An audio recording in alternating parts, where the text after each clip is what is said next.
Salut à tous. Les sols en jachère en Afrique sont tellement envahis et inondés par les nématodes, comme vous le constatez ici, avec les racines qui ont disparu sur cette tige. Vous voyez, les racines ont été remplacées par une sorte de boules, de creux partout. Les nématodes ont tout consommé. Du coup, la plante ne peut plus se développer, ne peut rien produire de sérieux. C'est une perte totale pour une exploitation agricole. Et comme je le disais, les sols en Afrique, notamment les sols en jachère, sont tellement envahis, inondés par les nématodes que même traiter, ça ne sert à rien. Parce que le coût de traitement de ce sol même rendrait même ce sol même pollué et toxique même par la suite.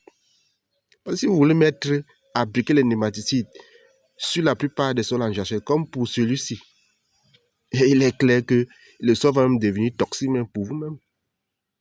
Et donc, la seule chose à faire, à pratiquer, quand vous voulez vous lancer dans la création de richesses sur un sol en jachère en Afrique, la seule solution, c'est de prendre l'engin, la pelle, décaper au moins de 25 cm de la première couche du sol et l'éloigner de l'espace. Parce que si vous ne le faites pas, vraiment c'est une activité, c'est un projet qui va se solder par la catastrophe.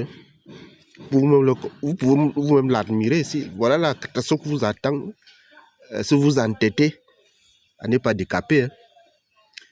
Bien évidemment, comme je vous le dis souvent, peu de sols sont fertiles en Afrique. L'Afrique a beaucoup plus de terres arables.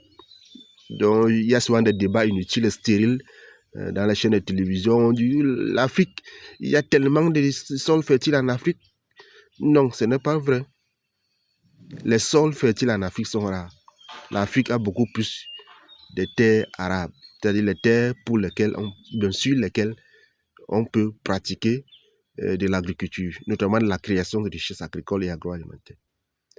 Je suis M. Tadine Thomas, scientifique, chercheur, inventeur, entrepreneur, fondateur, promoteur Tadine Forum, c'est la toute première entreprise de biotechnologie en Afrique. Merci, à très bientôt.